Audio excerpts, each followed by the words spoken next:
Hello and welcome to Comedy Slab 26. I'm Adrian Lacey in the Deep South in Kent, in the southeast corner of verdant England. Verdant is a euphemism for couldn't afford a nicer place, but it'll have to do.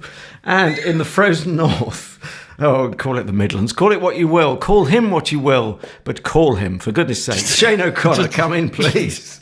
As long as you call me, I don't mind, yes. I'm not very far. Did you say very far?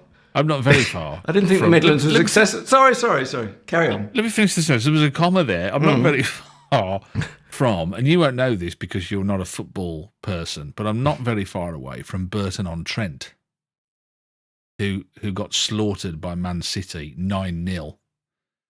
How long ago was this? Yesterday or 9 years ago? Yeah, no, was it last night or the night before? Oh, lummy. Yeah. So if you you can hear the wailing and sobbing and gnashing of teeth in the distance. Sorry, but I was processing the 9, and of course, as you correctly say, if people haven't already spotted, I'm not a football person. Yeah. I couldn't actually process the name of the opposing team. Man City. Manchester City. Right, okay. It's in the cup, but because Man City, of course, are the top of the Premier League, and Burton Albion are somewhere around the first division, which is the old third division. Right. So I think Burton Albion's whole team cost 6 million, where Man City's cost, I don't know, 100 billion or something ridiculous. They're in billions anyway, Man City are. But this is how unfootball a person I am. Yeah. Burton's 6 million to me sounds generous. Yeah, I thought it was quite. I didn't realise it was worth that much, to be honest with you. Yeah, I used to live on the same street as the chairman of Burton Albion. Right. And although he lived very much in the posh. But I was going to say, the reason I mentioned it because I thought it was a very comedy slab kind of thing. Is I saw on Twitter somebody was accusing the Burton Albion goalkeeper in the 90th odd minute where they're playing extra time of wasting time so that Man City didn't go into double figures. and I thought, if it was me, I would have feigned any kind of injury or illness I could have imagined. If I was the Burton Albion goalkeeper, I'd have phoned a friend and said, "Can you come and invade the pitch, please?" Do you know what I mean? It's like thinking, give you some credit where it's due. The guy's he'll have a bad back picking the ball out that many times. But there you go. Yeah. Well, he has my sympathy. I go for the underdog, and he is. Oh, I forgot to mention Burton Albion is managed by Nigel Clough, Brian Clough's lad. Oh, lummy! Do you imagine what Dad would have said? Yeah, he'd have said, "Now, young man." He'd have said, "He was what a character." He'd have said, "It's not that you're the worst team, but you're in the bottom one." something along those lines. Anyway, sorry, I kind of distracted you and detracted you there. What were you saying? No, I have no idea. That's a long time ago. I mean, we will get round to reviewing the wonderful Alex Edelman's peer group. I was going to say I'm sorry that we've started recording a bit late. So if there's a pause on your iPhone or whatever device you're playing this on, you can blame me. And it turns out I was indulging in the very bourgeois pursuit of having an avocado pear, which I've just been persecuted for by our man in the Midlands. I wouldn't have them in the house, mate. I wouldn't. I said to you, I find them very waxy, and you ridiculed me for my use of the term. Well, I do. I imagine sorry, I said wasn't soapy, waxy. No, soapy. Yeah, soapy. Or soapy waxy. Yeah. I imagine that with avocado, I always imagine that if you chomped on a bar of soap, which I don't know whether you do or not. Well, that's between me and my dentist, I suppose. You'd go, oh, it's really avocado-y. Do you know what I mean? Well, I've got a lovely story, relating to the bourgeois or lack of bourgeoisie sort of element to the avocado, which is, and it gives my age away, and it is a slightly dated anecdote, but it's still lovely. Peter Mandelson, getting younger people up to speed, very high honcho in Labour Party and instrumental in getting them into a position of power some 20 years ago. He was trying to show himself during the election campaign, 1997, I think this would have been, trying to show himself as a man of the people. So he goes into a chippy and orders, I imagine he went for the ordinary fish and chips, cod and chips, haddock and chips.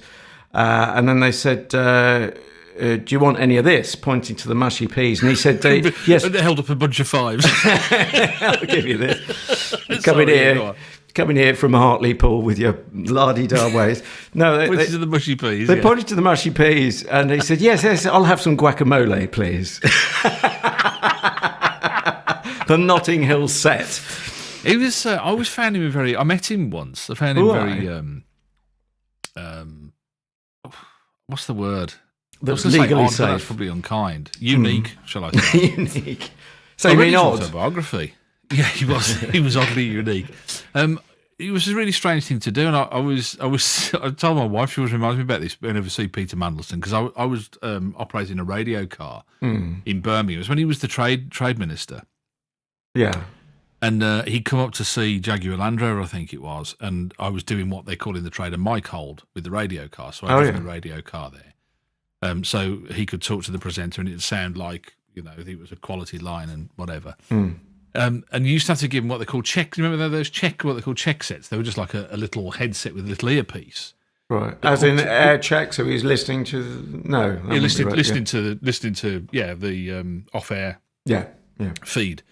And the hook around your ear kind of thing, and I held the pack in the one hand and the earpiece in the other like that, and I gave it to him. I said, "You're going to need to put this on." And any normal person would have just taken it off you, but Mandelson leant forward and proffered his ear.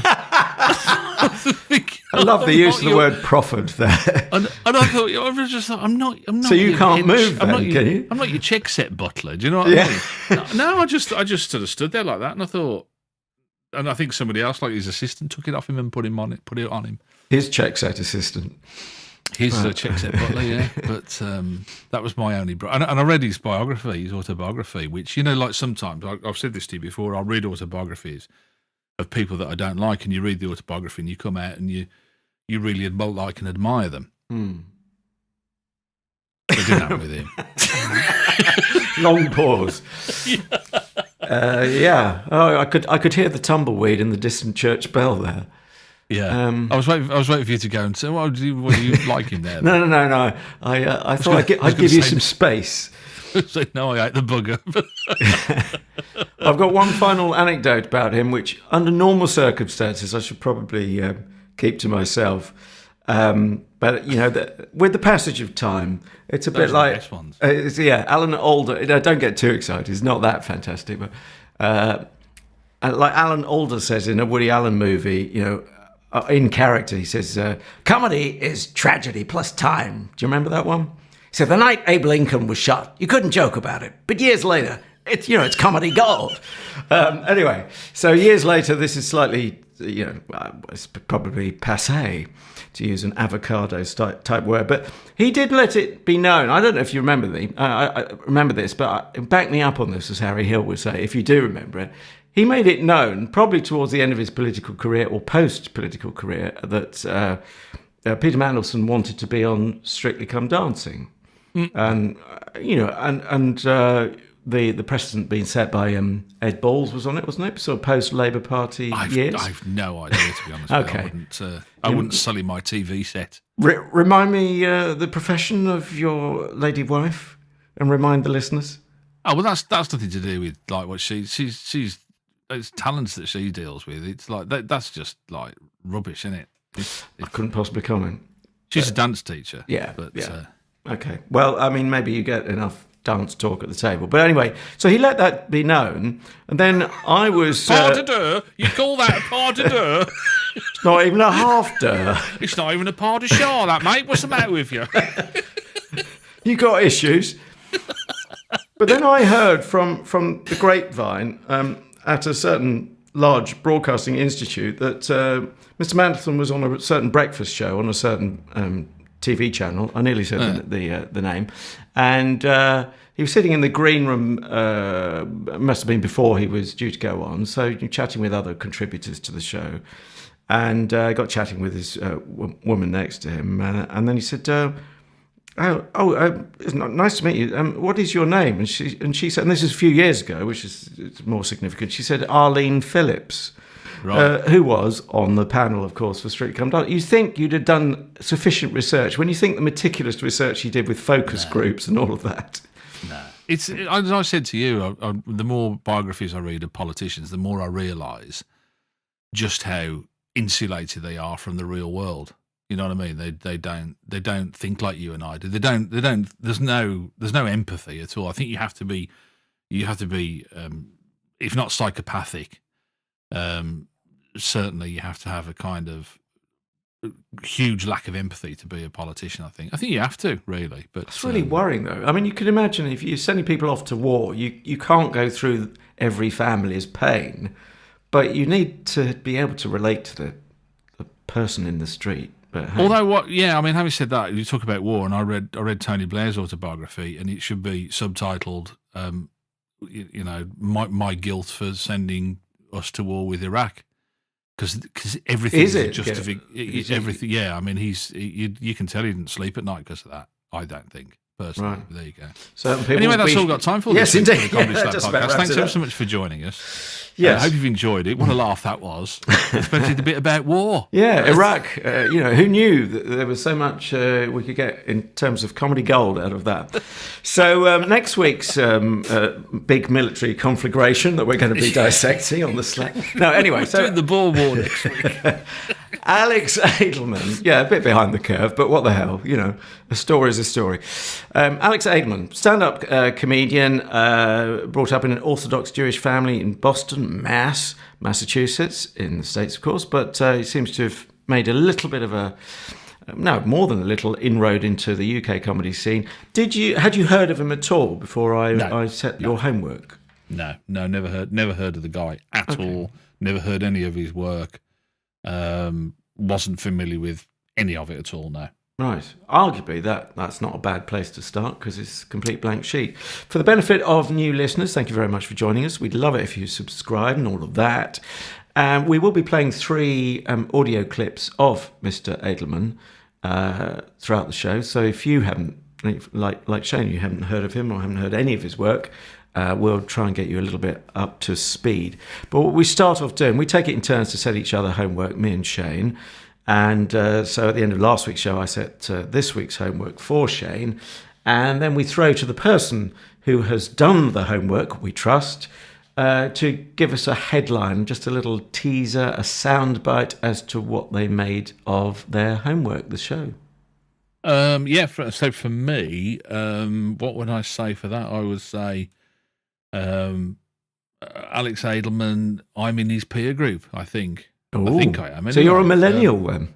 It's rejuvenating. Maybe I am in spirit. I don't know. You see, we'll go into this in much more depth as we go on, but I found the guy quite a conflict because, and not in other stuff he's done, but in this, I don't know if he had a rough night the night before he recorded this, but he sounds older than he is, doesn't he? Yeah, no, he consistently sounds like that, and the voice is something I'm sure we will come to perhaps in a bit more depth a bit later on, but because he's got real vocal presence, which of course, if you're on the radio, you haven't got pictures to play with, so you better have something vocally. Although because of that, I didn't kind of know what I was listening to. I didn't know whether I was listening to an older person criticising millennials or a millennial suggesting what it's like to be a millennial. Do you know what I mean? Because I didn't kind of read about it first. I just wanted to just as if I'd switched on the radio, and there it was, and I'm listening to it now. And so for the first probably 10 minutes, I was kind of sitting there and I'm thinking, I'm a bit confused. I don't know whether I'm going to like this either. Those are my 2 overriding thoughts when I first started to listen to it. It's funny. I mean, I like to think I reflect on these things, but it's only when you said that I thought, well, of course, he's on Radio 4, the average listening age. Yeah. We are the average listening age. 107, isn't it? Yeah, something like that. Plus VAT.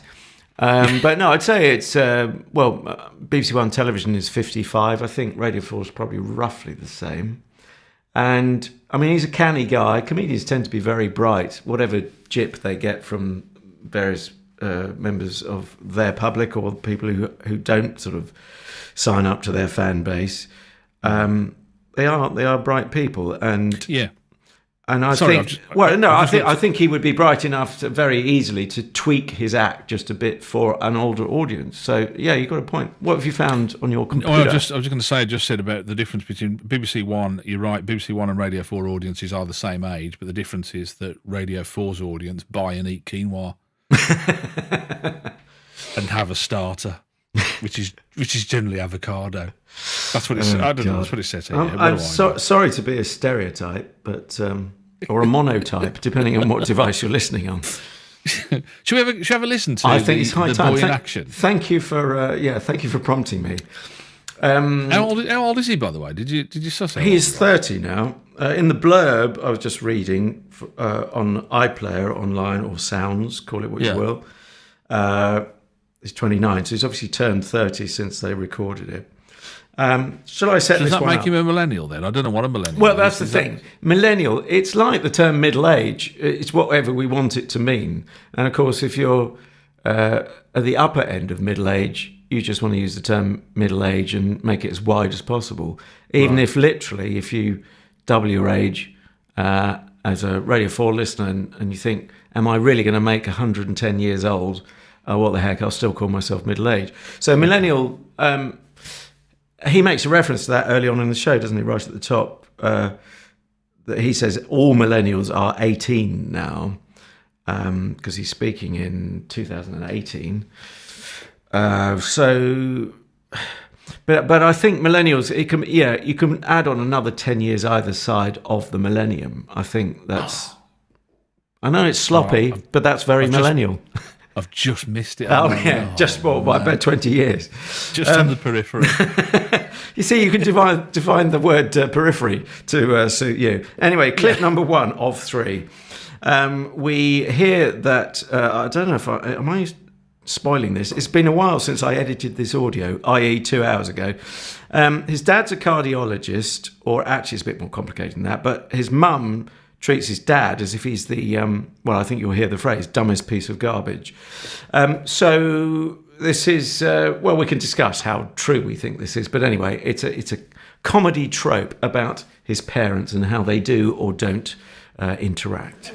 My father's the smartest person I've ever met, by the way. But if you spoke to my mother, you would think that she's married to the dumbest piece of garbage who has ever lived. He's a cardiologist and an inventor, and he's the most unique of any of the dads at the school that I went to. Nick Berman said that he had a dad who was a magician, but he wasn't a magician. He just disappeared a lot when Nick was growing up. Although his affair did eventually cut the family in half.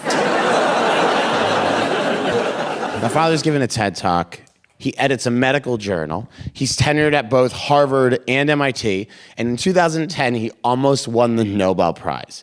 He's really modest because, he puts his pants on one leg at a time like everybody else. But if you speak to my mother about him, she would happily tell you about a man who constantly needs to be reminded to put his pants on one leg at a time.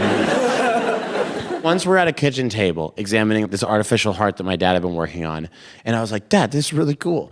And my mom went, ugh, took him long enough. He's been working on it for 30 years.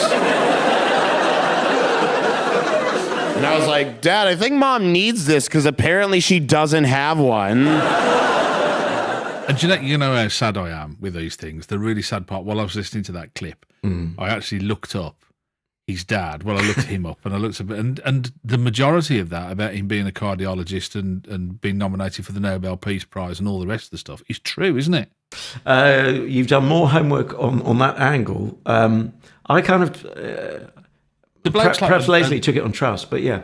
I was going to say he's a minor genius, but I don't think he is. I think he's like a kind of he's probably almost like just a genius.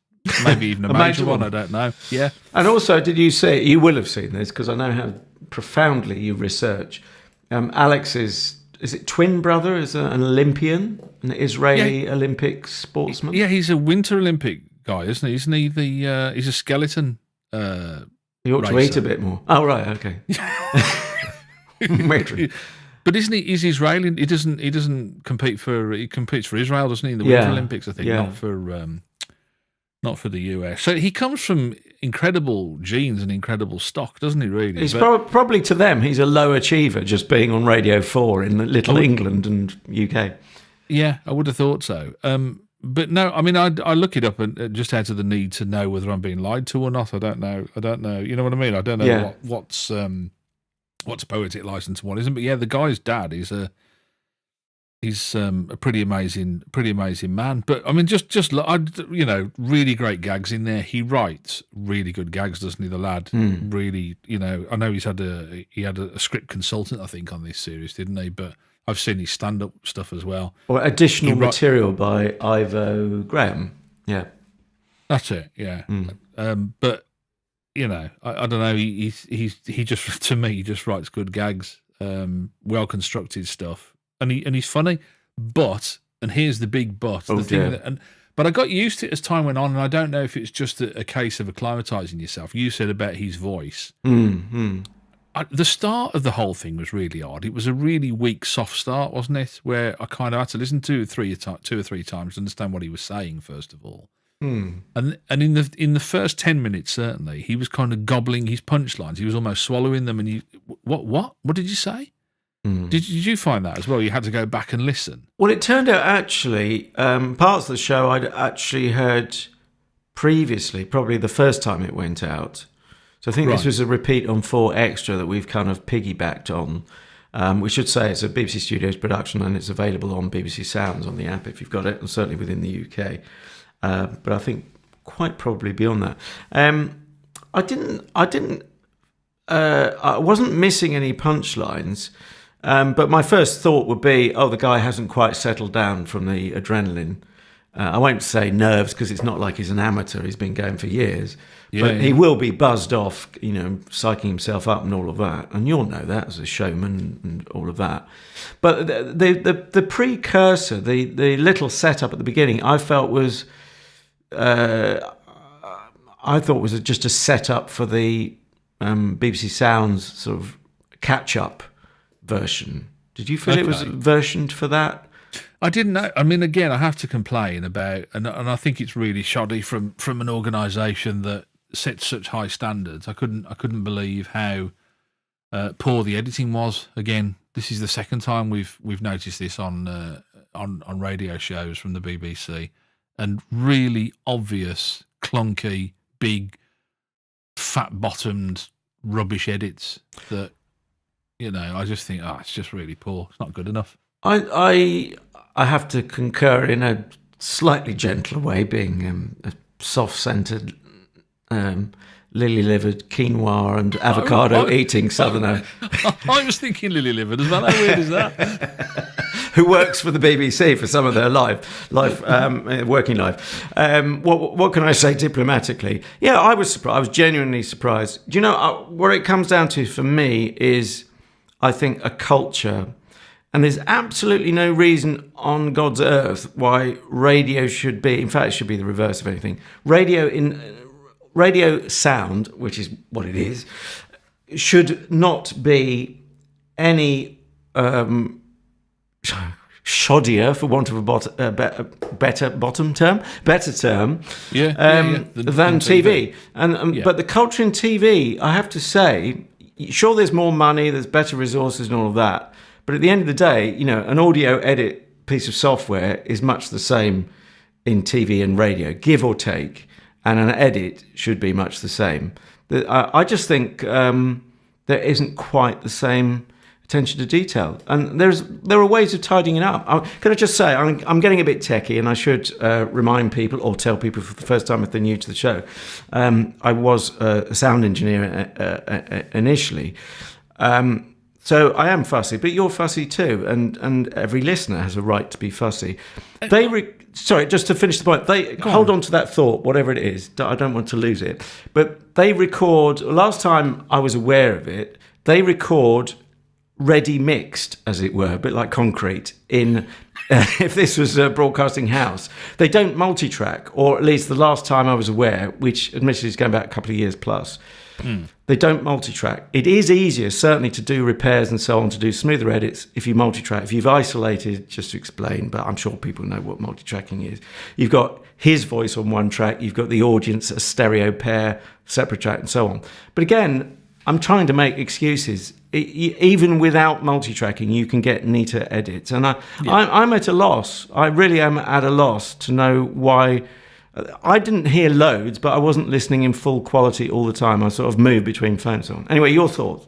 Well, my thought was, I mean, I get nerdy about this when it interferes with my listening pleasure. When I hear it, you know, it's a bit, and I think there is the same problem in TV. I mean, we watch TV programs now on not only local TV, and I'm not just talking about the BBC here. I'm talking about there's local stations up here, TV channels. There's also smaller production company things, and Angelina knows it more than I do because she used to work in TV and was a trained video journalist. And she'll sit there and she'll go, "He's out of focus." And there's no excuse for that, is there? So many times the background, the wall behind the guy is in focus and the guy's out of focus, and it's only marginal because the wall is only like about 10 foot away, but you can still see it, and you kind of think, like you say, there is no, like, who's running these things that they can't pick that sort of stuff up.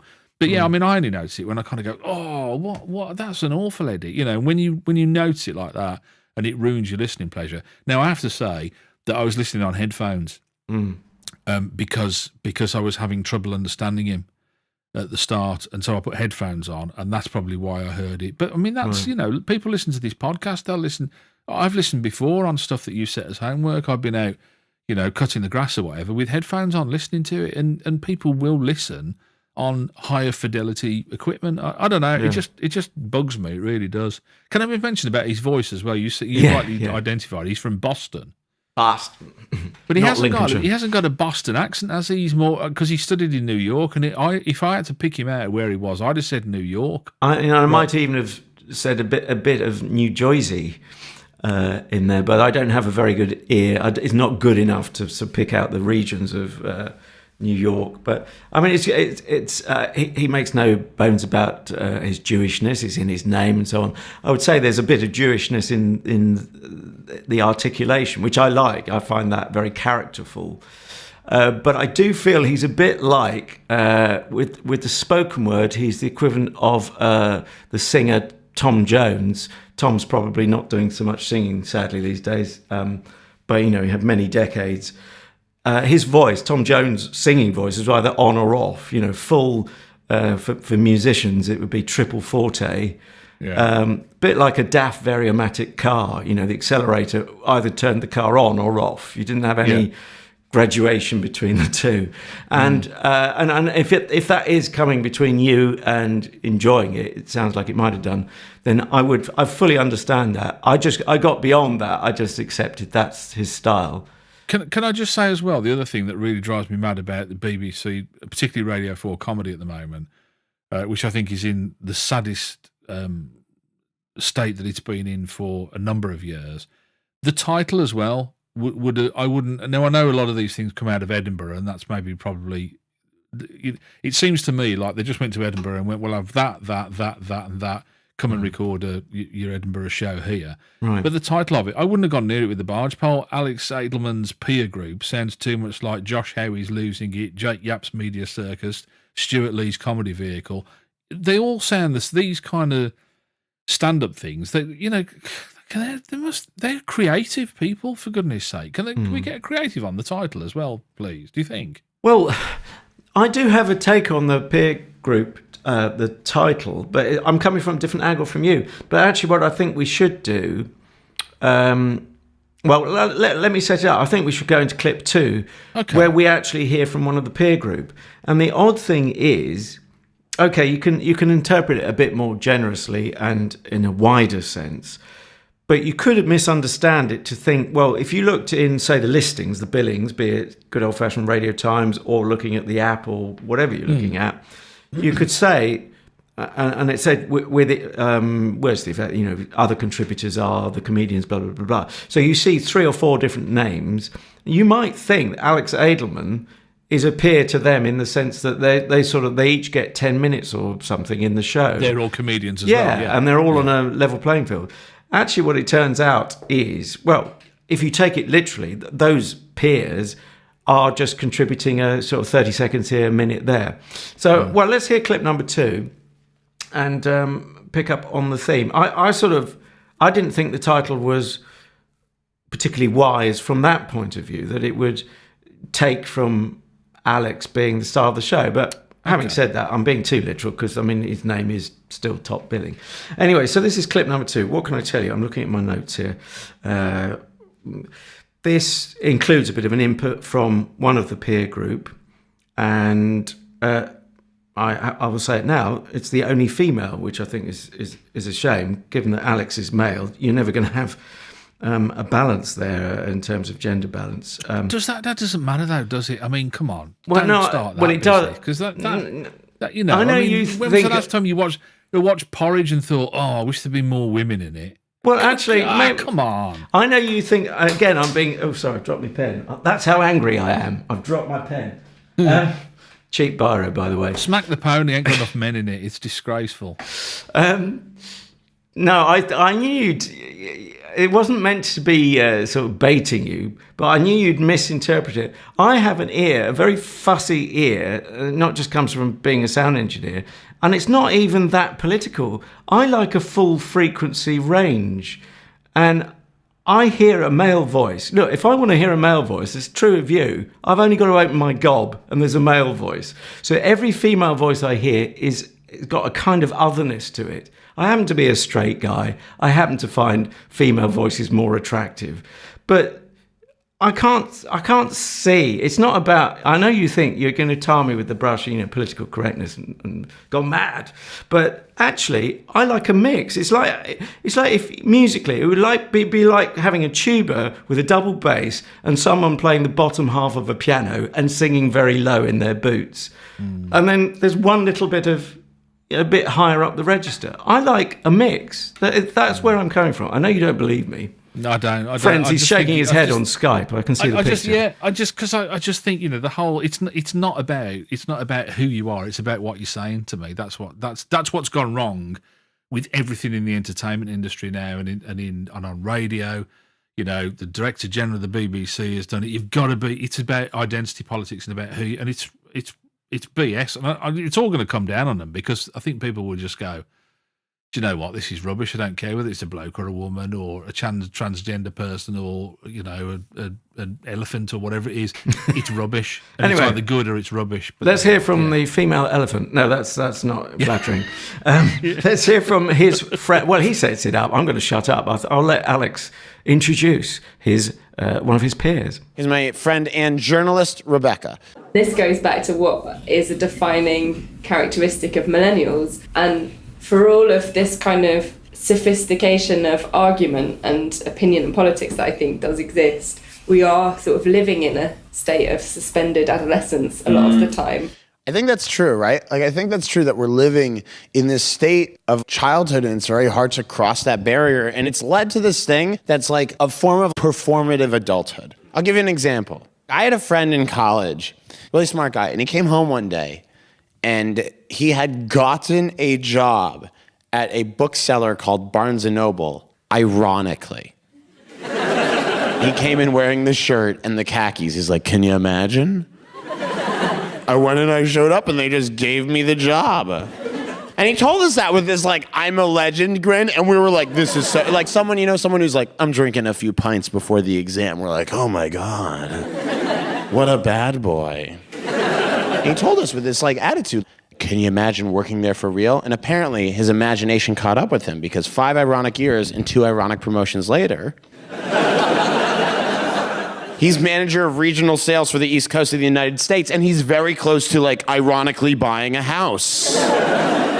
And it was at this point that I picked up the computer and threw it out the window. Dear listener, not because of what you think, because she's a woman. But because we were talking about quality and talking about the edits, and you think, could nobody have got nearer with a microphone and recorded it properly. She needed, you know what she needed? She needed you in a van with what you call a mic hold, as we call it. She needed a man. That's what she needed. A man. See? A man with a van. That's sexist, that is. I'll have you for that. Do you ring up your local man with a van and go, "Hello, it's Adrian here. Have you got any women with a van that I could hire?"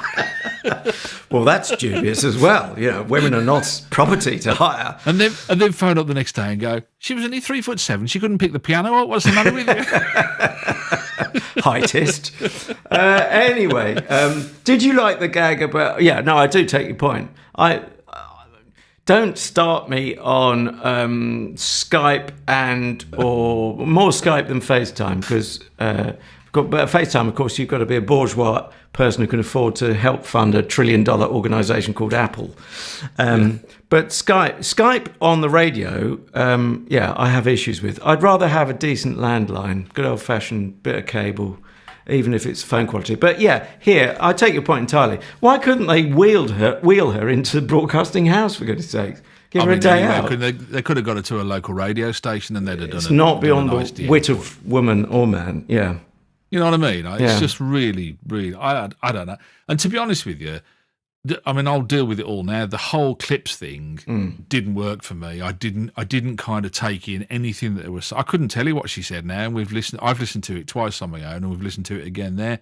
And I haven't got a clue what she said, what she contributed to the show. Same with the other three guys that did it. It didn't work for me, that thing at all. Well, it comes back to what I was. Sorry, this is an ongoing whinge about, and it's not just about the Beeb. It's about broadcasters generally, and forgive me if this is a repeat, not trusting stand-up and stand-up acts to hold your attention for half an hour. There's no doubt that Alex could do that on his own. But TV and radio broadcasters, 4 years, and I gave an illustration. You can always go back to another show when I was mouthing off last time, but the illustration was Paul Martin being put in, or Paul Martin as he was, Paul Merton as he became because of equity rules. You'll know this, you'll remember this, Shane. Being put in a newsagent's for a Channel 4 show. In a news kiosk. It was quite, well, it was meant to be a bit surreal, but it was a bit too surreal for me. Do you know what? And again, as part of my research, I went off to find other stuff that Alex had done, and found some stand-up that he'd done, just pure plain stand-up for a TV show in Australia. Yeah. And he set the place on fire. I mean, he's a funny, as you say, experienced, well-rounded, well-honed exponent of the stand-up genre. He does, and to me, it's like they kind of get him in and they go, "Oh, well, you've got to. I know you've done your show at Edinburgh, but you've got to have a hook for the series, and so you can't just do stand." And so it's all very contrived and very forced, isn't it? Then, and it's almost like they put these clips in and they think, "Oh, I've got to work with this because that's the title of the show." That's how I felt with it anyway. But it didn't bring anything to me, and I have to say, it felt like the writing was more rushed than his normal stand-up as well, because his normal stand-up is just head and shoulders above this. Right. And I thought this was good, but he's so much better in just a normal stand-up environment. So I don't know whether they're, as this idea of the production of it, he's paying off. I don't know whether you're getting the best out of the artist. I suspect not. But can I make it clear? I wouldn't lay the problem at the door of the producer, even though technically, of course, they carry the responsibility for the entire show and they answer any complaints. And it sounds like you'll be getting your green biro out after this comedy slab. And you're joking. I should be cutting out the letters of the Daily Mail and sticking them on. You will die. More death threats on Twitter, but. It's the culture, isn't it? It's got to have come from above, and probably I don't necessarily mean the Lord God, whoever she is, but that God's number two, which would be the commissioner for comedy, commissioning editor, or I don't think it would go up to the controller of Radio 4, but you've named names in the past. I don't share your concerns, can I say? Not in quite the same way. I think we're getting some really good acts, really strong acts, of which Alex is one. I mean, maybe your concerns are more about packaging on radio rather than, I don't know, but well, yeah. I mean, the whole thing as well. I mean, it's the laziest, cheapest form, isn't it? Really. I mean, to do either transfer an Edinburgh show or to just to get somebody as well accomplished as Alex to write a set of 4 or 6 30 minutes on a particular subject or whatever. There's no cost of additional casts or anything like that. It's very lightweight. It's very cheap to make, isn't it? Like that. Rather, if you turned his comedy into a sitcom, for example, that would be much more expensive to develop and to produce. And much riskier because, a commissioning editor, or they probably send out their underlings that can sit in the audience and report back, oh, yes, it goes down really well in the room and all of that. But that's the point, isn't it? That's when if you can't be a scout for music, if you don't understand how music works in the same way, if you're a controller of a comedy channel and you don't understand comedy and you can't spot and identify talent, and you can't go, well, I've seen this guy work, I mean, for God's sake, Adrian, I mean, I went on YouTube and saw the guy and I thought, this guy is brilliant. He's really good. You would take a risk on him. There's no question about it, because he's been all around the world with his comedy and he's gone well. If you can't do that as a comedy controller, it's time to get a job for Uber, isn't it? Don't you think? I don't know. I mean, that's to me. I mean, or the people below the controller. I don't know what the structure is, but if you're responsible for bringing that content to the radio and you can't identify who is good, but it goes back to the point we were making earlier, and I know I was having a rant about it, but we've got to have more women. Well, are they funny? Well, it doesn't matter. We've got to get our quota in, and that's where it all goes wrong. Well, I'm going to park that because I don't want you to respond. There are funny, there are funny women, and it's a question of finding them. I'm not quite. You see, someone listening to you might say, "Well, he doesn't sound happy either way," or and I sound like a grumpy old man as well. Do you want a top stand-up act and put them on the radio as stand-up, or is the complaint that you should shape it into a show for radio? Well, if you shape it, that could be a peer group with people chipping in different bits, his mates, his peer group. I wouldn't want to put Alex into a sitcom straight away, although I got a strong hunch he'd burn it up, wouldn't he? He'd be brilliant. Yeah. But I also want to hear him as a pure stand-up. I mean, I'm not particularly knocking the peer group, but I found it flattened everything, because for one thing, I'd forgotten 2 of them are meant to be comedians, and it's no disrespect to their comedy. They're off duty, as it were. Yeah. They're not being funny. They're not asked to do a routine. They've been asked a question. I mean, I don't want to say, because with some acts you'd be suspicious. Oh, a slightly insecure act wants to be put against some unfunny people to make them seem funnier. As you've said, and people can YouTube it even if they're outside the UK and they can't get access to the BBC for whatever reason. They can see evidence and hear evidence. He's a funny guy. So it's not that. I don't think for a moment there was any necessity to try and make him look funnier. I think it's a slightly confused brief, and maybe that sort of, in my meandering way, I'm sort of half agreeing with you that there might be a bit of a cultural problem with Radio 4 comedy at the moment. I don't know. Yeah, I think, like I say, I think the problem that I had with it, it's a halfway house. It's neither one thing nor another. They're neither taking people and putting them in their own show and developing that, or they're not doing the true spirit of sitcom. They've got to try and make it into something which is a halfway house and is not working as well for the artist.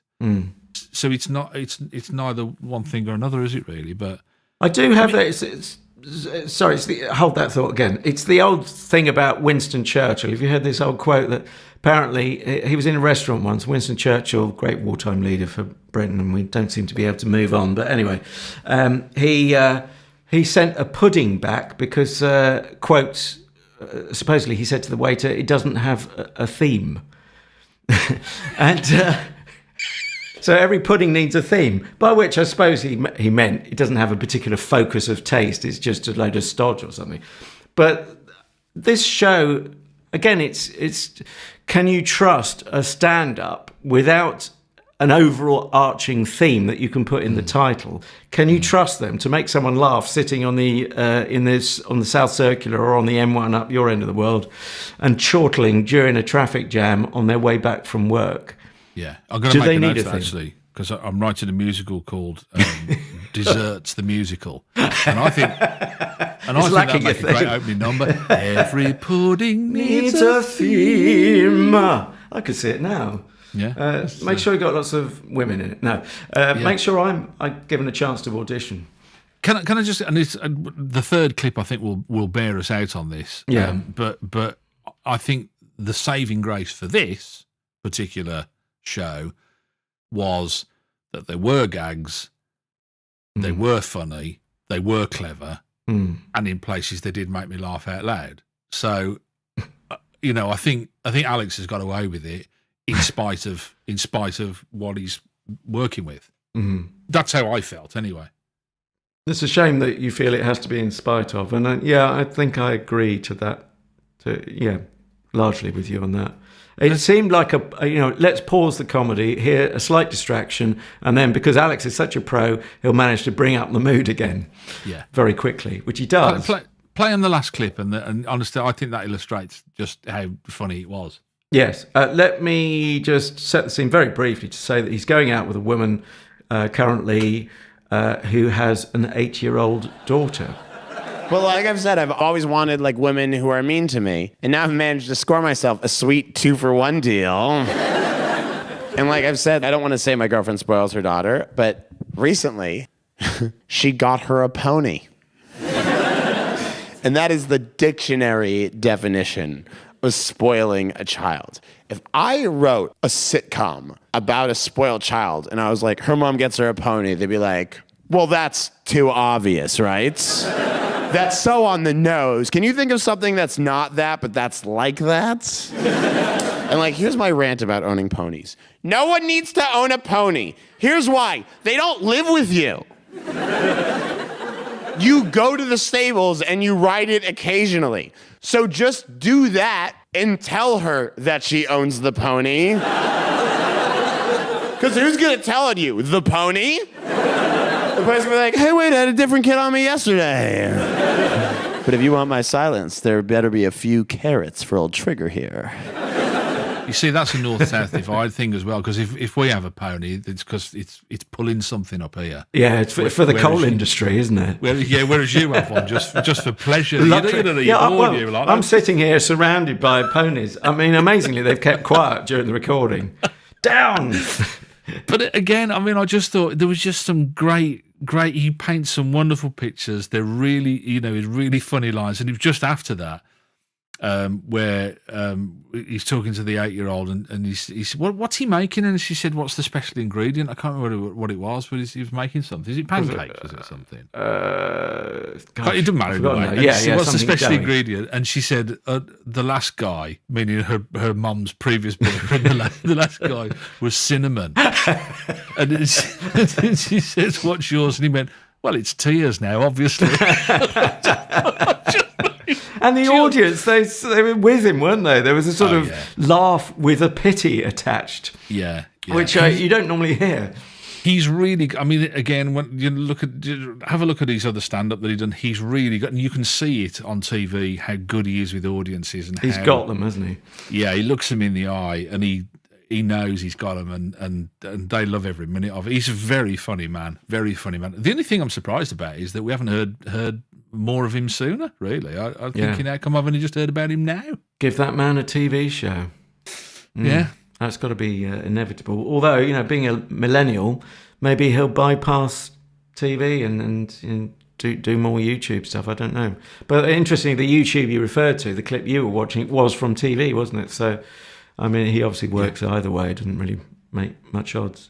And in Australia as well. So say he's been all around the world with his comedy. But time to give it a score. Yes, and I'm wavering, or is it havering? No, havering is in Essex. I'm wavering. I'm in Kent.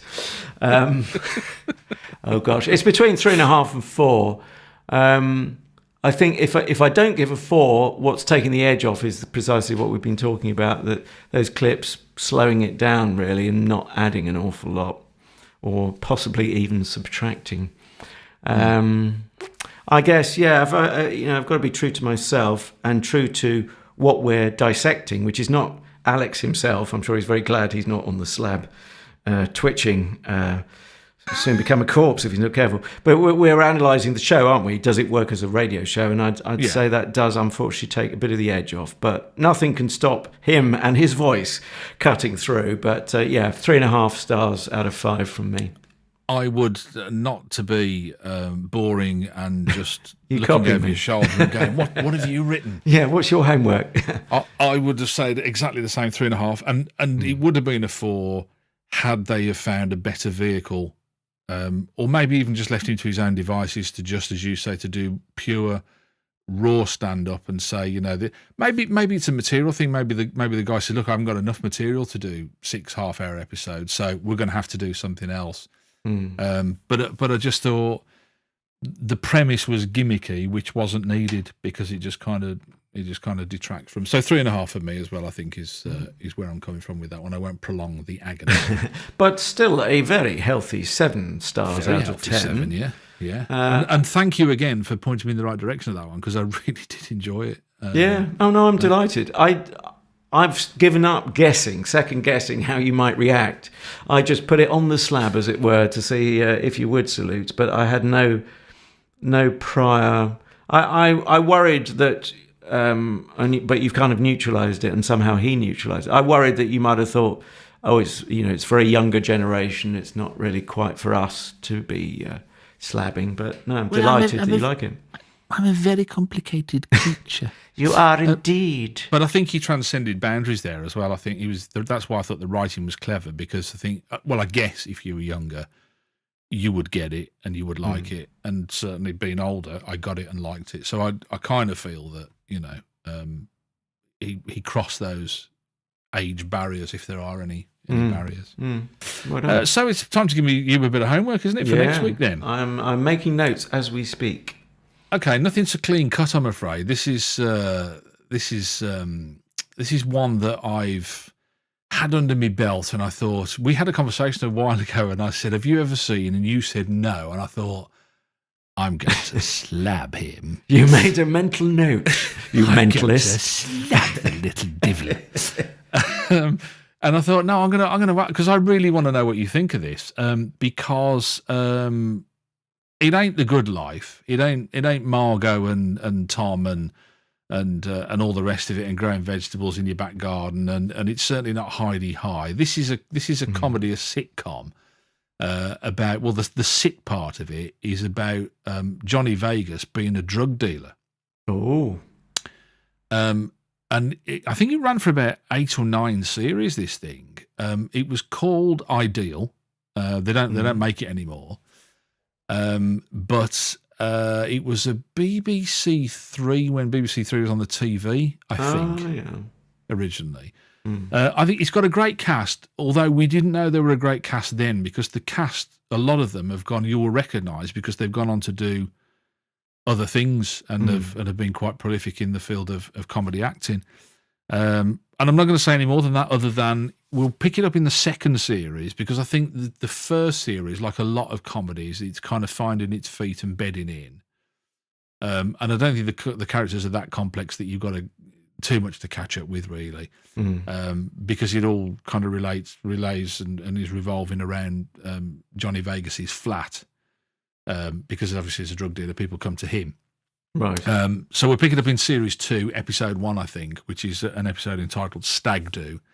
But that's your homework for next week. So Ideal, series 2, episode 1, entitled Stag Do. Lovely. Okay, intriguing. I'll give more thoughts on Johnny Vegas generally in next week's slab. But well, I've got a Johnny Vegas story as well. So should we swap Johnny Vegas stories? We will next week. Yes, that will be fun. Okay. I don't have it's not a personal experience of meeting the guy, but just a take on him. But I will watch without prejudice. Yes, do. Dear podcast listener, that he says that this week, and then next week he'll go, well, I was at a dinner party with Johnny Vegas, and I said, Johnny, pass the caviar, will you? There's no quinoa in here. We're having to do with the avocado. Well, you've got at least 2 details wrong, because I call him Jonathan Vegas, or if I'm feeling really bourgeois, Jonathan Las Vegas. John, I thought Give you him were his full calling title. him Jaunty. Jaunty. Jaunty, darling, Jaunty. Jaunty V. I think we were at Westminster School together. Oh dear, done myself a mischief now. Oh, yeah. Well, Anyway. yeah, sort that out. This really is the end of the podcast. Thank you very much for listening. And don't forget, you can catch up with us on social media, Twitter, Facebook. We've got our... in fact, if you just put Comedy Slab into most things, we tend to pop up. Because do. it's such a weird, oddball name. Up And we if you pop. want to hear the other episodes, there's ways you can do that as well, aren't there? There are indeed. I mean, the principal audio route is Spreaker, but then that sort of fans out onto the likes of iHeart Radio or Stitcher. I always want to say Spritzer, but that's my habit. And iTunes / Apple Podcast. But then if you want some sort of slowly moving graphics to take your mind off Shane's very What you're loud listening to. Edelman type voice to distract you, we're on the Tube of You, which I'm sure you can find easily enough. Again, we appear to be the only comedy slab for the foreseeable. So that pretty much wraps it up. You could always make a suggestion for a show you'd like us to dissect. And any feedback graciously, gratefully, hungrily received, be it good, bad, or indifferent. Really, we do. We'll steel ourselves for the bad stuff, but we can take it, can't we? When the doors are locked and the lights go out and the recording stops, that's when we cry. In the dead of night. Yeah. But for now, yes, this is Adrian in the Deep South and Shane in the Midlands saying... No, I was going to say, well, we often think of us in the dead of night eating our quinoa and avocado sandwiches. What a right pair. Avocado. Got there in the end.